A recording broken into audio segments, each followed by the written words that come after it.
Olá, sejam muito bem-vindos ao nosso episódio da Viver Consciente Podcast. E hoje eu tô aqui com a Fernanda Passucci. Fê, seja muito bem-vinda. Obrigada. A Fernanda é enfermeira, mas está aqui hoje como mãe atípica, representando outras mulheres, outras mães atípicas também, que nós tivemos aqui como participantes de uma entrevista, né, Fê? Nós fizemos uma entrevista onde as participantes responderam para nós algumas perguntas e nós vamos hoje exatamente falar sobre esse tema, sobre maternidade atípica. E para começar, Fê, eu gostaria de saber como receber o diagnóstico de um filho atípico? Bom, para mim, vou falar primeiro de mim. Eu sempre via que o meu filho tinha algo diferente. E como eu sou enfermeira, eu fazia atendimento de crianças menores de 1 ano, acompanhava todo o desenvolvimento delas. Mas ali o olhar era para o meu filho. Quando o olhar é de mãe para o filho, é diferente do profissional para um paciente. Sim. Então eu via que tinha algo diferente e o diagnóstico do meu filho foi... O médico foi conversando comigo e falou: é porque no autismo, não sei o quê. E ele não falou assim, olha, seu filho está dentro do espectro. Não, ele foi falando... Ele foi falando do diagnóstico, do espectro, mas não especificamente do diagnóstico para o seu filho.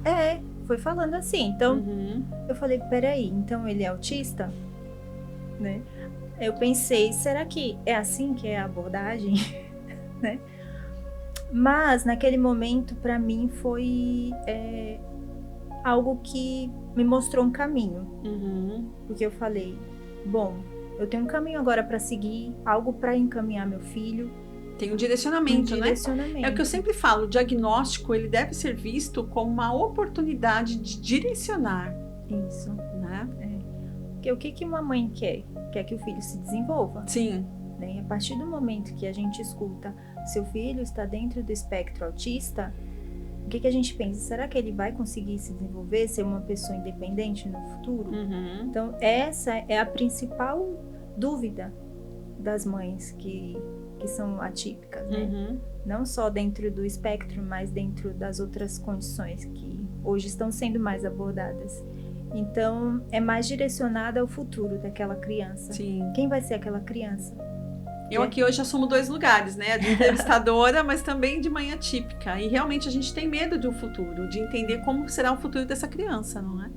Porque a sociedade já cobra. Sim. A gente, né, que não está dentro da neurodivergência, né? Mesmo assim, a gente sente uma cobrança, às vezes a gente se molda para caber dentro de um local. Imagina uma criança que pensa, age, faz diferente. E como lidar com isso? Como educar essa criança? Como viver, né? Qual é o mundo dessa criança, né? Como a gente vai adentrar o mundo dela e realmente colocar ela no mundo da sociedade, aqui fora? É sempre uma dúvida das mães, né? De nós como mães atípicas. Então, para mim, naquele momento, eu liguei meio que o racional, não foi o emocional ali. Olha só que interessante, gente. Ela identifica que ela colocou o racional à frente da situação. Eu percebi que primeiro vem o racional e depois, pelo menos comigo, né? E depois cai a ficha e vive aí o que tiver que viver de forma dentro das emoções que tem que ser vividas. E as outras mães que nós tivemos contato, como que você percebeu que elas trouxeram pra gente? Que o mundo caiu. Assim? Tem pessoas que não têm estrutura, né, pra lidar. Que demora para poder aceitar ou buscar, né, buscar o diagnóstico. Negação também. É muito comum, né, o sentimento de negação dentro de um diagnóstico atípico. Sim. Familiar. Eu sou de 86, então eu tenho 39 anos. Na época da minha infância, nos anos 90, uma criança não era chamada de neurodivergente, uma mãe atípica, não, eram palavras bem fortes, que hoje não são mais utilizadas, né, questões éticas, estamos evoluindo, né, estamos. Que bom, às vezes parece que não, né, mas estamos, pelo menos está tendo mais informação, sim, menos discriminação, mais inclusão. Então, as mães da minha idade, principalmente, ou até mais velhas, mas que é atípica, com certeza, né, carrega isso. esse estigma, né? O que veio no preconceito, porque nós, na verdade, vivemos talvez a maternidade hoje, atípica, mas trazemos aí uma experiência da infância que foi machucada, né? Exatamente. Onde o bullying não era muito não era abordado. Não era abordado. Nem tinha nome. Ele existia o tempo inteiro, mas ele não era confrontado nunca, né? Então, o que eu mais percebi dentro do que elas falaram foi que o mundo caiu, que elas não estavam pronta para aquela criança. Então, é o medo, o incerto, a insegurança, o novo, né? E como lidar, então, com a questão emocional? Quando entrou um momento emocional, situação emocional, como foi? Como foi para você? Engraçado. Como que a gente sentiu aí das nossas participantes? Bom, vou começar da minha experiência. O Gael, ele tinha 4 anos quando eu descobri, quando foi falado assim. Abertamente. Abertamente. Que aí deu as claras, né? Até então ficou ali naquela percepção. Eu tenho a sensação de que... que tinha algo. E aí eu descobri qual era o algo, e aí eu fui muito racional ali, então vamos lá, vamos estudar um pouco sobre, vamos entender um pouco o que é, para poder ajudar ele. O meu marido já teve um processo de luto. Logo de início? Ele não queria saber sobre, ele não queria... ele estava dentro do luto. Né? Eu não. O luto é o quê? É aquela criança, né, que a gente imaginou, idealizou, e que, na verdade, não é algo que a gente controla. Aqui, Fê, até chamo todo mundo pra gente fazer um parênteses, pra gente visualizar bem essa situação, né? Todas as mães atípicas passam pela fase do luto. Vivem tempos diferentes, algumas vivem o luto por mais tempo, mais cedo, mais tarde, né? Mas o que é o luto? Realmente é viver a maternidade de uma forma diferente do que criava-se na expectativa, né? Ela está diferente da expectativa que existia antes. E nós devemos passar por esse luto. É importante a gente refrisar isso, porque às vezes as pessoas têm um certo preconceito, elas têm dificuldade de enfrentar esse processo exatamente como ele é, né? Mas o luto, ele é fundamental para que a gente passe para o próximo nível. Eu subestimei um pouco. Sério? Eu achei que eu não tinha. Eu falei, não tô sentindo nada. Tô sentindo nada, não é comigo. Não, meu filho vai fazer as terapias, vamos buscar os melhores tratamentos dentro daquilo que a gente consegue oferecer. E aí eu fui falar com a psicóloga, que ele fazia terapia na época. Ela falou do luto, eu não gostei. Aquilo... Você se sentiu ofendida? Olha que interessante, gente. É um sentimento que muitas pessoas têm, às vezes tem até dificuldade de colocar pra fora, né? De se sentir ofendida quando a gente fala do luto, e é super normal, vamos dizer. Porque meu filho tá vivo, como é um luto, eu não entendi o que ela quis dizer. Eu neguei o luto, eu não vivi o luto logo quando eu tive quando foi dado o diagnóstico. E o luto eu vim viver há pouco tempo. Há pouco tempo. Acho que uns 2 meses. Ou seja, você ainda tá no processo, né? Ainda tô. Por quê? Porque para você dar aquilo que o seu filho precisa, ou seja, ele precisa da tua presença. Então eu tô tendo que rever toda a minha rotina, quem eu sou. Essa identidade, né? Esse é um ponto importante da gente falar quando a gente está falando com mães atípicas, né? Porque a nossa identidade, ela de fato passa por uma revolução, não é? Passa. Antes de engravidar, eu tinha tudo planejado. Não, primeiro a faculdade, casei, tal, agora vamos engravidar. Tá, agora uma vai vida ser assim, planejada. Mas depois do diagnóstico, não teve mais um planejamento ali, né?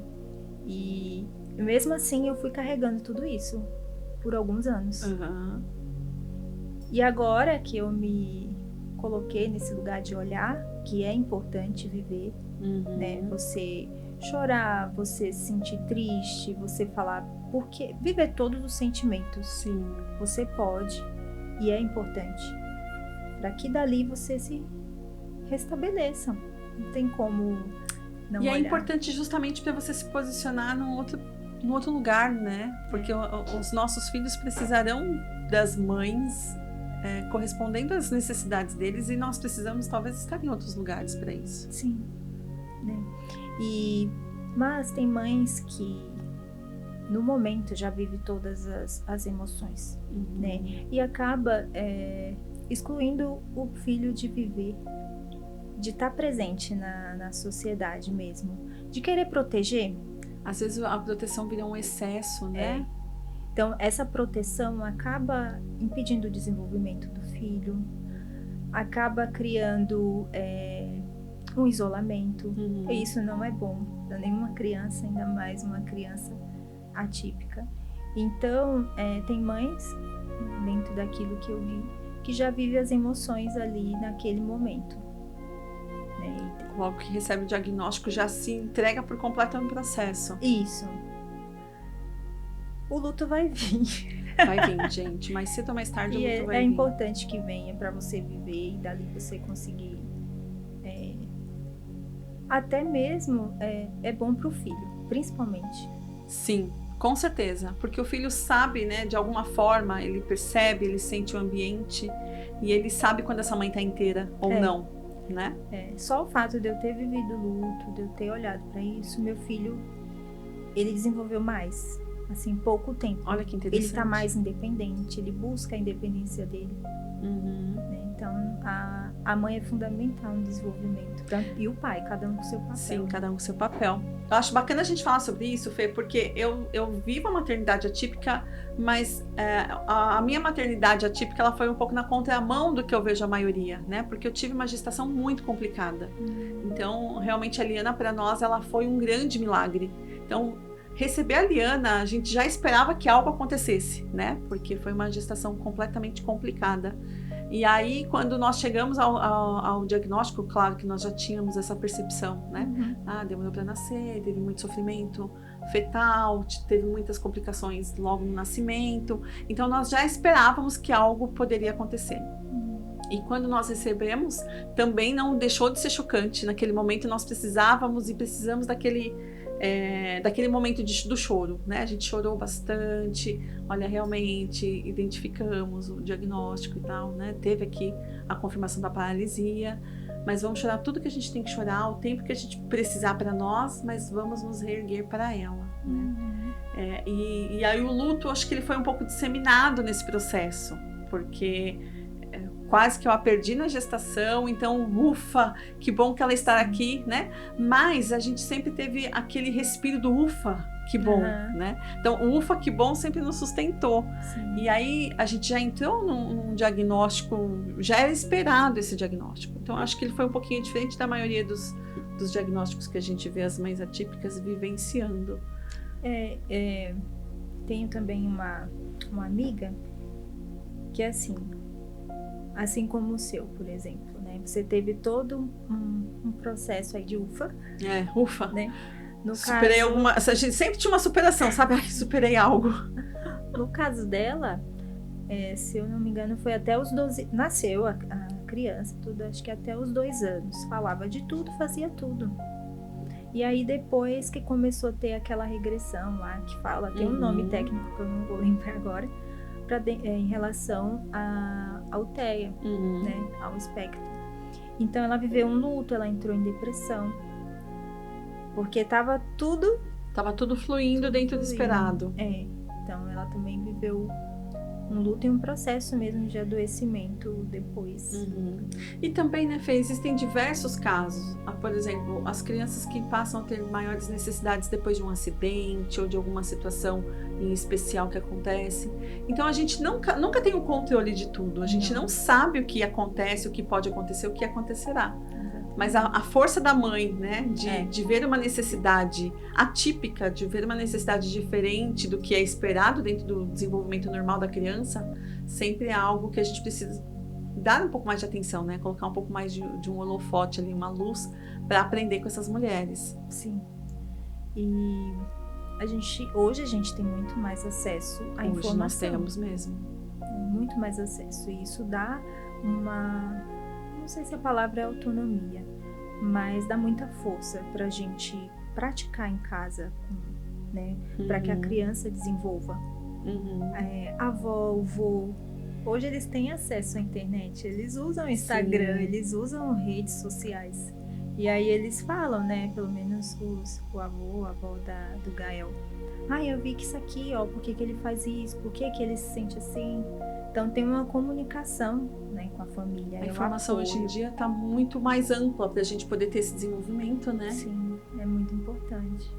E quanto aos suportes, como funciona a questão do suporte? Você se sentiu acolhida? Você sentiu que você tem pessoas ao seu redor te ajudando, te cuidando? Como que você percebeu isso com as outras mães? Nem todas têm. Acho que uma grande parte não tem. Eu tenho o meu marido, ele é muito parceiro, ele é um paizão. Ele trabalhava em escola, então ele já tinha contato com crianças que estavam no espectro autista. E ele via algo no Gael, né? Mas aí até vir o diagnóstico, a gente acha que não tem nada. E ele ficou meio perdido no começo, eu fiquei mais racional, mas depois que passou essa fase do luto dele, né, ele acabou por se interessar mais sobre o assunto, em buscar mais. E ele fala pra mim, a gente tem que agir com ele de uma forma não subestimando ele. Sim. Né? Porque o que eu percebi de algumas mães, que há sim que há essa diferenciação de fato, sim, né?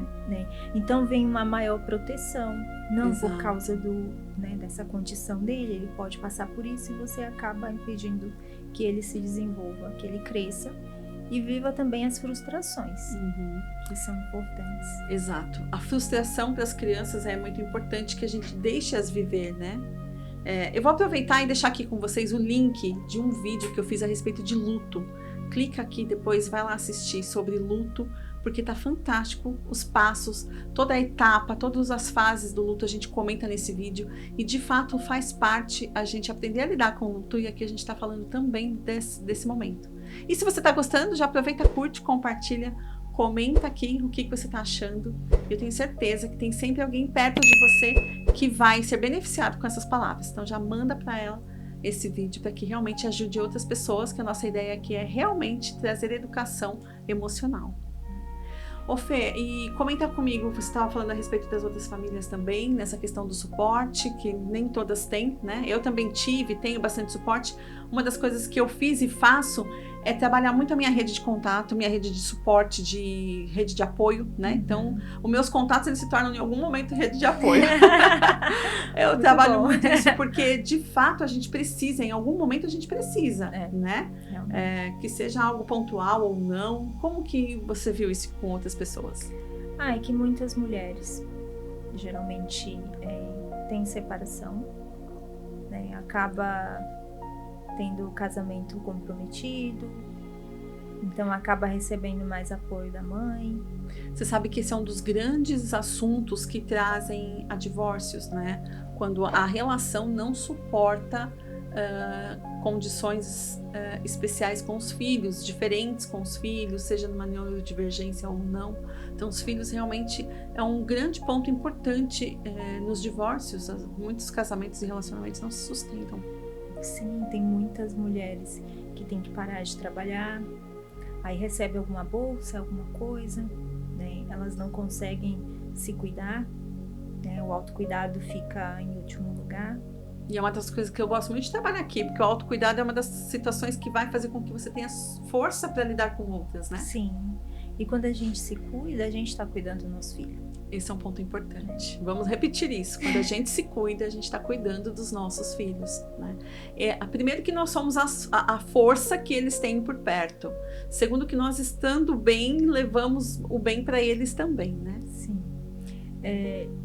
A gente está falando, né, de crianças atípicas, de mães atípicas e mesmo de mães, né, típicas. Sim. Tem que ter o autocuidado. Eu falo porque eu atendo clientes e elas vão lá se cuidar e aí às vezes fica com o pai a criança, né? Então tem um apoio.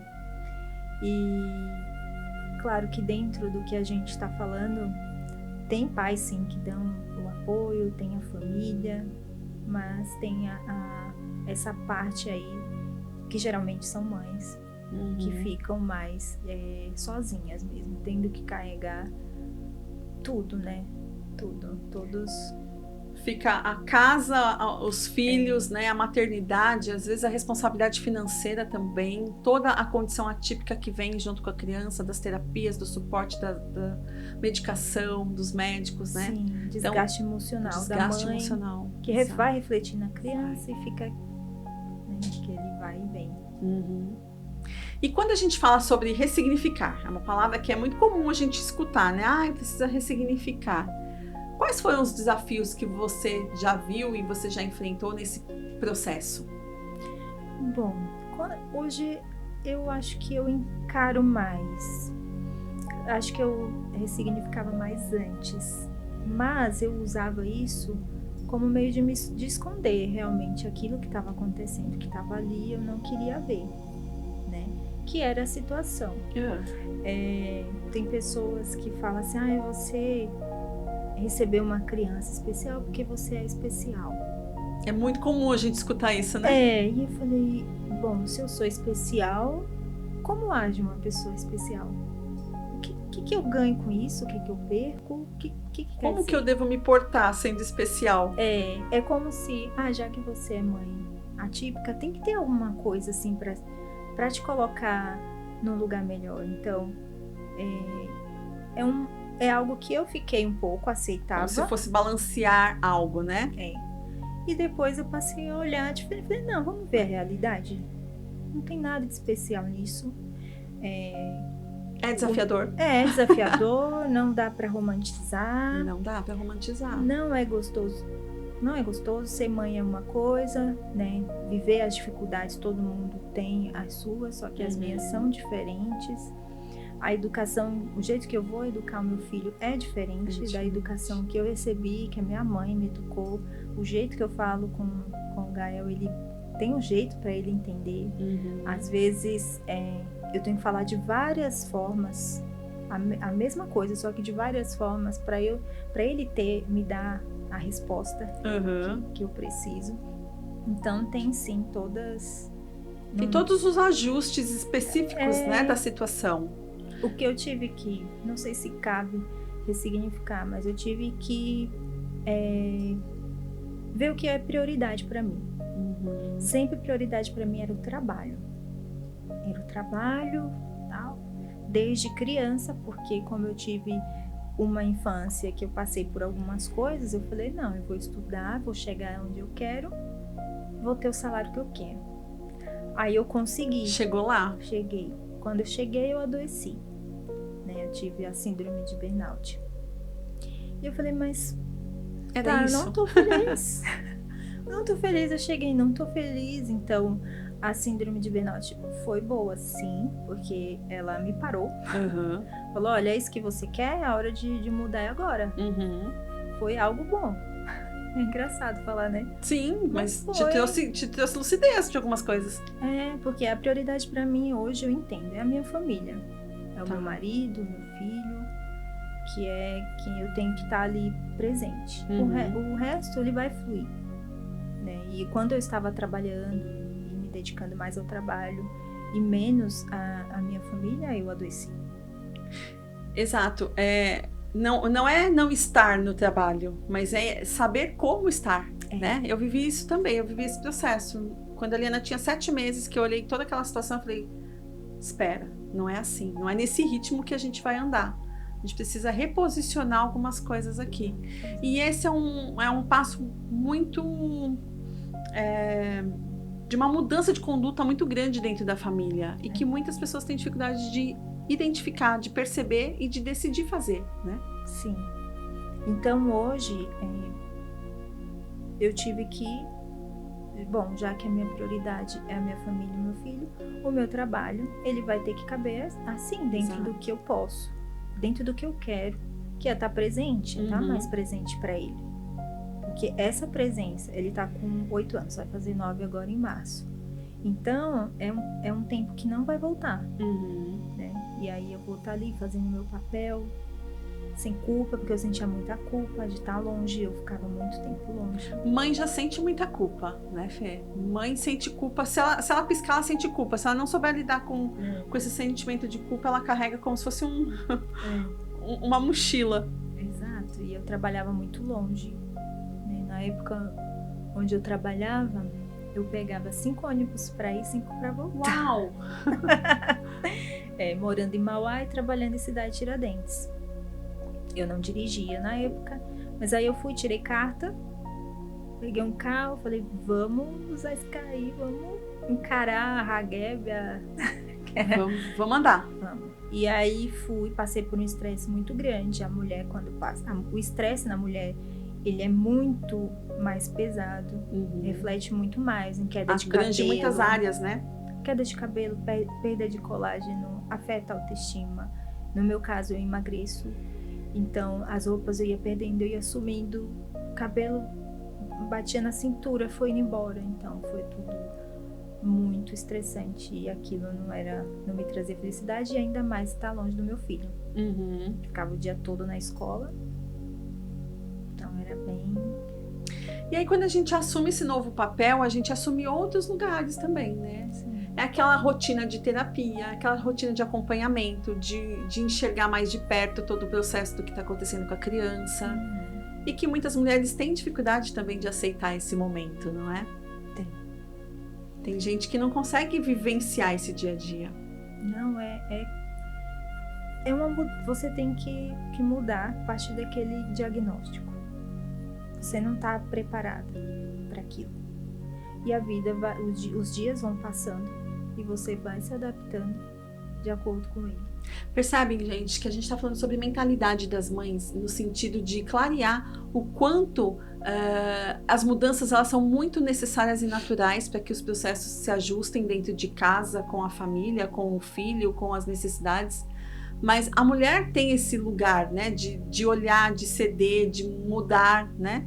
Esse molde é a mulher que proporciona, na maioria das vezes. E a mulher, isso para qualquer mulher em si.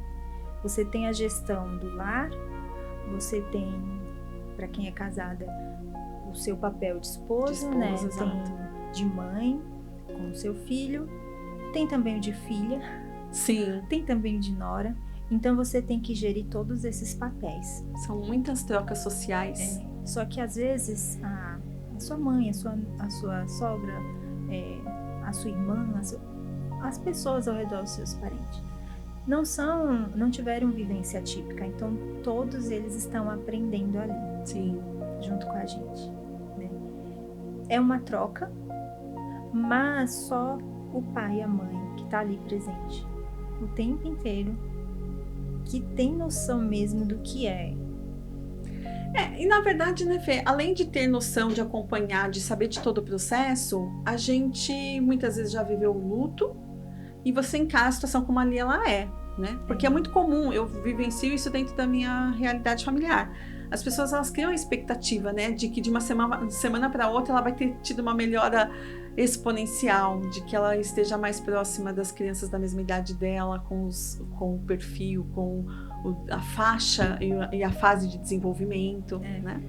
E a comparação, né? Não tem como, não dá. Não dá. É injusto. Já é injusto em crianças típicas, ainda mais com... a criança, ela pode estar no espectro autista, no nível 1, mas ela não é igual a outra criança que também está no mesmo espectro, no nível de suporte 1. Sim. E aqui a gente está falando mais especificamente do TEA, que é o espectro autista, por ser a vivência, né, da Fernanda. Mas aqui cabe diversas outras neurodivergências, diversas outras situações, né? Eu, por exemplo, estou com o caso da Liana de paralisia cerebral, que não temos o diagnóstico por completo fechado ainda por conta da idade de desenvolvimento dela. Mas a vivência como mães, ela é muito, muito próxima de todas. Assim. Ela tá com 4? Ela tá fazendo 4 mês que vem. Março. Em abril. Ela faz em abril 4 anos. A gente tá em março agora. E tá comprida, e tá grande, e é magrinha. Então, a gente tá começando a ter outros desafios. Porque vai passando o tempo, a gente tem outros desafios, né? Tem outros desafios. O Gaia vai fazer 9 e já tá, o corpinho dele tá mudando. O jeito dele tá mudando. E aí você também tem que Saber como orientar, como educar e buscar informação. No caso da Liana, por exemplo, que eu vejo que tem um atraso, né? A gente não sabe exatamente qual é a fase dela, né? Porque tem a condição motora, tem a condição psíquica, e aí cada momento ela se apresenta de uma forma. Então, e conhecer os nossos filhos é muito importante. Sim. E respeitar esse momento deles. Sem contar que a gente percebe que tem fases de desenvolvimento que são muito boas, né? Sim. E tem momentos que eles paralisam em alguns momentos, alguns processos de desenvolvimento. Sim. Então dá aquela diminuída na evolução. Não é? E aí vem aquela... Mas por que não tá indo agora? Né? Então é a paciência que a gente vai desenvolvendo.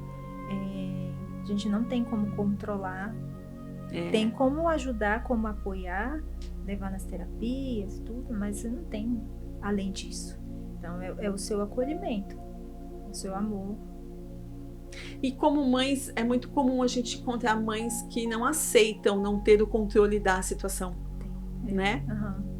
É muito mais sofrido para quem é mãe, Sim. Muito mais sofrido para a família. Sim. E às vezes a gente até acha que não tá querendo controlar, né? Verdade. Porque às vezes eu tô ali e tal, aí meu marido, Fernanda, deixa ele fazer, ele sabe. Deixa ele. Aí eu falo, me ajuda. Me ajuda, porque vem querer o controle, porque você acha que tá protegendo, mas ao mesmo tempo você tá impedindo que ele desenvolva, né? Amadureça. Por isso que é muito comum, né, Fê? A gente vê a mesma criança parecendo outra criança diferente em outros ambientes, não é? Quando tá perto às vezes da tá com a avó de um jeito, tá na escolinha de outro jeito, não é? Eu percebo isso com o Gael. Quando... tem muito mais a ver com o comportamento do adulto do que da criança. A gente influencia demais. É verdade. Vamos fazer sua apresentação? Vamos. Põe aqui pra gente, por favor, então. Vamos falar, então, quem é a Fernanda Tassucci? A Fê é enfermeira, trabalha na área de estética, né, Fê? Isso. Me apresenta, então, você um pouquinho, já falou um pouco do Gael. Bom, eu sou baiana, sou de Itabuna, Bahia. Olha só. Eu vim pra cá com 19 anos. Eu percebi um sotaque, mas não consegui identificar. Tem 20 anos que eu tô aqui. Eu sempre quis fazer enfermagem, então fiz vários vestibulares lá na Bahia. Não consegui vir pra São Paulo com toda a minha família. Pai, mãe, irmã. Tenho uma irmã de 35 anos. E consegui fazer a faculdade aqui. Então fiz a minha faculdade, terminei. Com um ano eu entrei para trabalhar em posto de saúde. Fiquei 9 anos, toda a minha experiência. Tem toda uma carreira consolidada. Aí foi o momento que eu tive a síndrome, uma oportunidade de parar e rever, né, meu lado profissional. E aí eu já tinha uma pós em estética e aí eu fui... Foi para a área da estética? Muito bem. Pode passar pra gente. E aí na estética, então, você consegue conciliar melhor os papéis? Consigo, porque aí eu faço a minha agenda, né, coloco dentro dos horários que eu consigo atender sem prejudicar a dinâmica da família. Então, a minha agenda sempre, meu marido tá ciente dela e a gente vai... Ser sempre um suporte, né? É, uma equipe. Você sabe que você falando isso me lembrou o seguinte, é muito comum a gente ver as mulheres dizendo, né? Eu tive que parar a minha vida profissional por conta dos meus filhos em alguma situação, né? Mas hoje em dia a gente tem uma gama de possibilidades, né? Ainda mais com a internet a 1000 por hora. E a gente está aqui justamente para fortalecer você aí que está nos ouvindo, porque talvez seja uma questão de ajustes, né? Eu também fiz alguns ajustes do que cabia melhor para mim em relação ao trabalho, horário e rotina, porque é possível nós cuidarmos de nós como mulheres, como mães atípicas, dar conta de uma série de situações, mas também suprir as nossas necessidades, porque o trabalho para nós também edifica muito, né? Eu gosto muito de estar trabalhando. Às vezes uma boa parte, assim como eu cresci ouvindo que estudar, fazer faculdade para ter um trabalho, então eu cresci achando que era só CLT que poderia suprir as minhas necessidades. E o CLT, eu não consigo controlar a minha agenda. Então, não suprir as minhas necessidades. Não é desse modelo que te atendia, né? Para mim não cabe dentro do que eu quero, dentro das minhas prioridades. Então, o empreendedorismo, dentro daquilo que eu gosto, me possibilita ter uma agenda onde eu mesma consiga organizar e deixar de forma mais adequada para eu conseguir, né, viver as minhas partes como mãe, esposa, empreendedora. E vocês sabem que o empreendedorismo realmente é uma área que tem muitas mulheres, né? Onde mais as mulheres estão é no empreendedorismo, justamente por essa necessidade e demanda, né?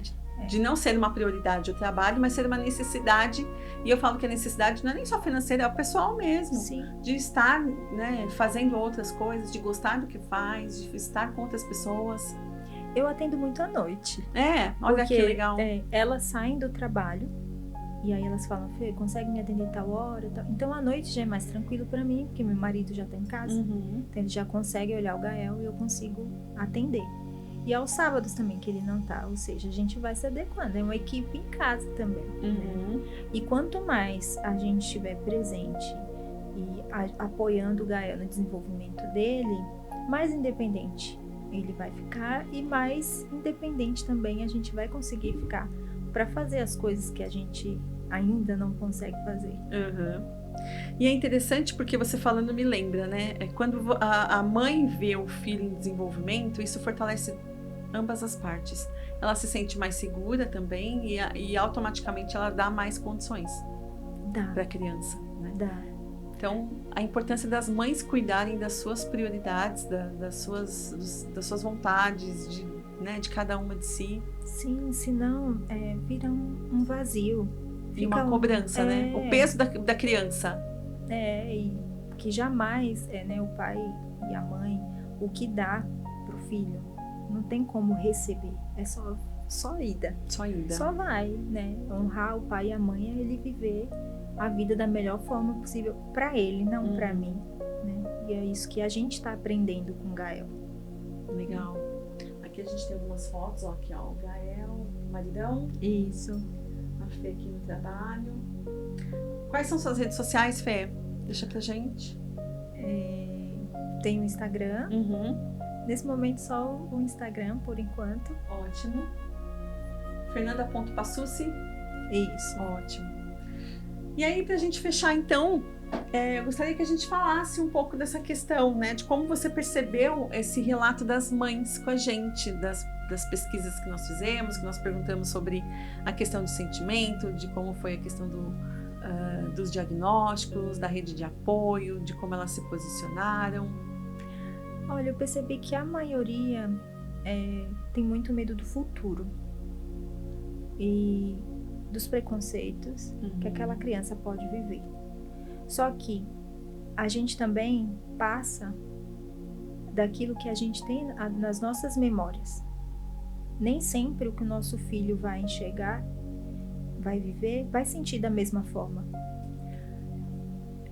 Você está dizendo que a gente transmite o que era nosso, né? Na verdade. É por isso que é tão importante a psicoeducação, né? Pra gente realmente passar adiante o que não é dor. Isso. Né? O que é amor, porque se nós não cuidarmos das nossas feridas, a gente fere também sem saber. Vou falar um exemplo aqui bem legal que o Gael faz muito bem, ele me ensina muito. Toda vez que a gente vai no mercado, ele é conhecido em todos os mercados que a gente vai, e ele quer abraçar as pessoas. Eu sou um pouco mais na minha, ele não, ele quer abraçar, ele quer conversar com as pessoas, e tem pessoas que acaba não vendo ou não querem ver. Não são abertas, né? Mas ele não se importa com isso. Ele continua, ele não se importa. Então, às vezes, a minha dor ali seria, nossa, tá rejeitando meu filho. Mas eu olho pra ele e ele não faz sentido, né? Não cabe pra ele. Então, são minhas memórias. A dele, ele tá construindo outras memórias. Né? E a maioria abraça ele. A maioria. Eu falo assim, Gael, pede pra mim primeiro. Fala comigo, a gente vai lá e pede o abraço. A maioria dá o abraço. E às vezes não faz nem sentido pra ele também pedir pra você. Porque ele já estabelece a conversa ali, né? Eu falo isso pela Liana. A Liana também é assim. E ela teve uma terapeuta que não era muito aberta a abraço. Né? E logo nas primeiras vezes, ela dava o abraço, mas ela logo parava. E a Liana se adequou ao jeito dela se posicionar também, né? E eu vejo isso também, o quanto eles são amorosos, o quanto eles têm pra dar, né? E é tanta Não tem tanto filtro quanto a gente, inocência, né? Exatamente. É muito inocente. É muita inocência. E o Gaia, quando eu falo pra ele, me pedir, é porque ele vai e abraça do nada, às vezes de costa, e a pessoa se assusta. Uhum. Então eu falo, pergunta se pode. O posicionamento, né? eu vou Ensinar o posicionamento, legal. Mas ele é muito amoroso e ele gosta de dar amor pras pessoas. Aí é dele. Você falou um ponto muito importante. Quanto muitas situações a gente coloca um filtro, um freio que não é deles, né? Não é deles. É pra nós. A dor é mais nossa do que deles. Na maioria. E você aí? Percebe onde está a sua dor? Onde doeu em você e você de repente passou sem perceber? Tá gostando do conteúdo? Curte, compartilha. Comenta com a gente aqui como foi para você essa percepção, como que você recebeu, como que você ouviu tudo isso que a gente está dizendo aqui, porque foi um bate-papo super bacana, né? De coração aberto aqui. Então, já se inscreve no nosso canal também, para você continuar recebendo aqui as informações desse material muito rico que a gente tem desenvolvido aqui. Fê, eu gostaria de saber se você tem algum livro para nos indicar a respeito do assunto, o que você trouxe. Tem um livro que eu ganhei, já tem uns 4 meses ou mais, e eu não tive coragem de ler. Tá no processo, então. Então fala pra gente de como que ele é. Qual é? A capa do livro, eu não conseguia lidar com aquela capa, ela não achava justa aquela capa. Vou colocar aqui pra você ver aqui agora. Quando ela comentou comigo e ela me mostrou, eu entendi. Me explica aqui, Fê, para as meninas também entenderem você, para as mulheres também entenderem o porquê que você disse isso. Porque eu ganhei um livro cujo título é O Olhar Materno sobre a Neurodivergência, da expectativa da maternidade ao cotidiano do espectro. Só que tem um desenho, né, que vocês vão ver depois aí. Tem um desenho de uma criança enxugando a lágrima da mãe. Aí eu falei, não, meu filho, por que ele está secando a minha lágrima? Porque ali eu estava me vendo. Então ali representava o quê? A dor dessa mãe. E como eu ainda não estava vivendo o luto, eu não me permitia ler aquele livro. Né? E agora eu me permito ler, porque me permito olhar para essa dor, vivenciar essa dor e passar por ela. Eu até me arrepiei agora que você falou. E é importante a gente refrisar isso para as pessoas, né? Como que você está vivendo a sua maternidade nesse momento? Ela está refletindo a sua dor? Ou você está dentro da relação, entendendo claramente quais são as necessidades e a demanda da sua criança, né? Como está sendo esse processo para você? A sua criança, ela vem como se fosse uma cura ali, né? Na explicação ali na capa. Secando as lágrimas da mãe. Porque o que vem muito ao nosso redor você tem que fazer que. Tem muito o que tem que uma obrigação, fazer. Né? Do que a mãe tem que estar. E como agir, como pensar. Não é assim. É um processo, uma coisa de cada vez, viver aqueles sentimentos, respeitar aquilo, não querer ser a Mulher Maravilha. Eu sou contra esse negócio de Mulher Maravilha, né? Que dá conta de tudo. Então, eu acho que é o natural da vida. É um passo por vez, né, Fê? Porque todas têm um processo longo aí a percorrer, um caminho longo a percorrer. Sim, sem julgamento, sem julgar aquela mãe. E você sabe que eu estava conversando com uma pessoa responsável por cuidados, né, de crianças que têm diversas necessidades diferentes, vamos dizer, né, que são atípicas, neurodivergentes e uma série de outras demandas. E ela estava me dizendo que, em muitos casos, a grande dificuldade é lidar com as demandas dos pais, né, porque as crianças, elas têm as suas diferenças, mas as demandas que vêm da família, elas são muito maiores do que só da criança. Sim, as exigências vai no fono. Tem todo um tempo, né? Não quer dizer que com um mês de terapia com fono, a criança vai sair falando. Sim. Né? E aí, muitos pais, não, entrou no fono, tem que falar. Já Se tem não que falar, ela não tá trabalhando direito. Não tá trabalhando, né? E tem várias etapas a ser trabalhada, a criança. Não é só falar, né? Para falar, tem todo um contexto. Eu não sou fono, né? Mas a gente sabe que tem um processo em tudo. Eu passei por uma experiência, agora você falando de fono com a Liana, que foi bastante interessante. Foi sugerido que fosse introduzida uma comunicação alternativa para ela, que era através de placas, de símbolos, mas a minha filha não aceitou.